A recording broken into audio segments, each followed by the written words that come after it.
নাটোরের বড়াইগ্রাম উপজেলায় ভয়াবহ সড়ক দুর্ঘটনায় একই পরিবারের ৭ জন সহ প্রাণ হারিয়েছেন মোট ৮ জন।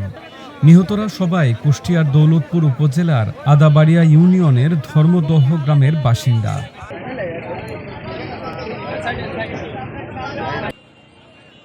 আজ বুধবার সকাল ১০টার দিকে বড়াইগ্রামের তরমুজ পাম্প এলাকায় বনপাড়া হাটি কুমরুল মহাসড়কে এই দুর্ঘটনা ঘটে।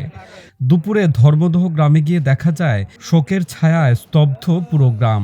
নিহতদের বাড়িতে চলছে আহাজারি ও মাতম। এক পরিবারের ৭ সদস্যের মৃত্যুতে গ্রামবাসীর হৃদয়ে নেমে এসেছে গভীর শোকের ছায়া।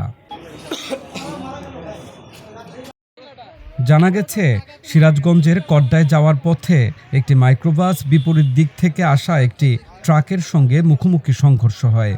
এ সময় ঘটনাস্থলেই ৬ জন মারা যান এবং পরে হাসপাতালে চিকিৎসাধীন অবস্থায় আরও ২ জনের মৃত্যু হয়। এই ঘটনায় আহত আরও ২ জনের অবস্থাও আশঙ্কাজনক বলে জানিয়েছেন চিকিৎসক। স্থানীয়রা জানায়, ধর্মদহ গ্রামের জাহিদুলের ২ ছেলে প্রবাসে থাকেন।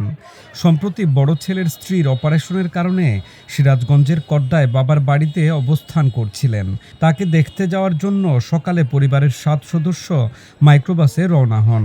পথে এই ভয়াবহ দুর্ঘটনায় তাদের সবাই প্রাণ হারান। আমি এখানকার দোকানদার। আমি গাড়ির শব্দ শোনার পর কিছুক্ষণ পর যাই দেখি এক গাড়ির মধ্যে আরেক গাড়ি ঢেকে আছে। পরে অনেক লোকজন জমে গেল। পরে ইয়া করে যাই টানার চেষ্টা করে বের করা হলো।